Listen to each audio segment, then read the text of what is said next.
We're doing a recording on page 5 of the section 3.4 notes. Here we have example 4.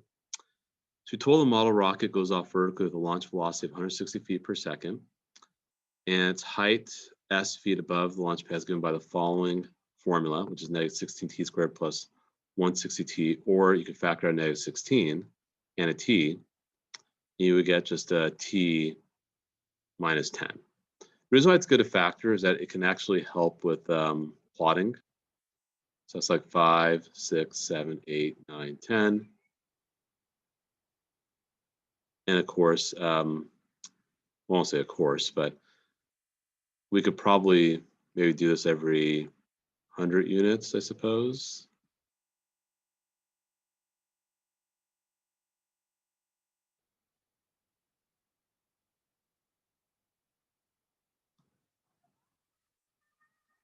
So you got 0 and 10. We would expect the vertex to be at 5 because of symmetry. So if I were to plug in 5,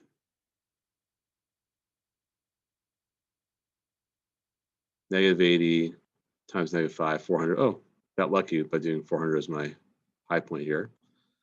So this is how the rocket travels.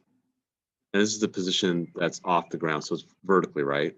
So height above the launch pad or from the ground. So how high does it go? Of course, 400 meters, or sorry, feet. So that's easy. What is the velocity and speed of the rocket when it's 336 feet above the launch pad on the way up? So on the way up. So basically 336 could be like somewhere over here. Well, let me do it for color. Suppose 336 could be right here. So you want the velocity. So you basically want the tangent, slope of the tangent line there. So I'll need to do, remember, velocity is a derivative of position. So you're going to be doing negative 32t plus 160. And you're going to plug 336 in. Oh, sorry. We need to figure out the time at 336. My apologies. So we still need the time to plug in, obviously. To do that, so I'm getting a little ahead of myself here.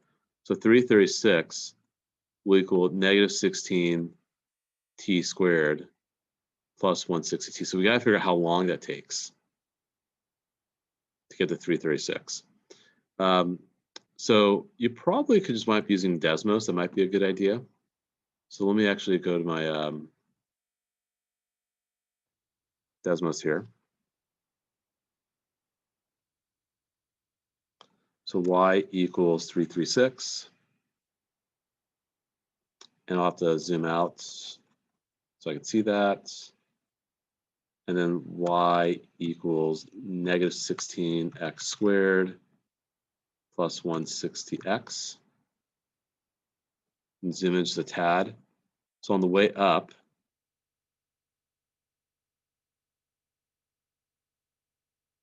so we see that it happens at 3 seconds. Probably we could have factored, I suppose, but that's okay.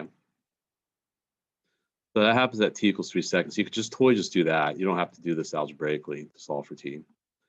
And now I can actually find the velocity on its way up when it's 336 feet off the ground, which should be 64 feet per second.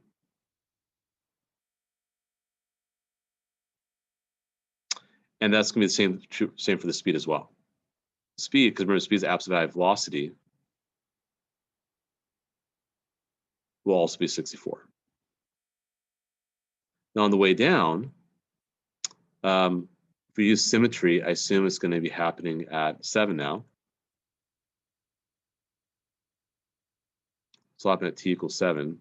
So if I were to plug 7 into my velocity function, I would anticipate if I do this correctly, I should get negative 64 feet per second, because now it's losing height, or it's coming back down to the ground.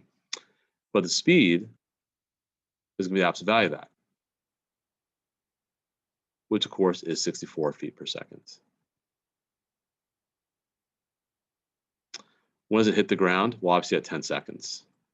And that's just because we found the x-intercepts from up above. So again, stuff that's not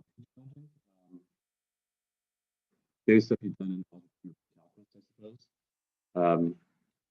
But now we'll move on to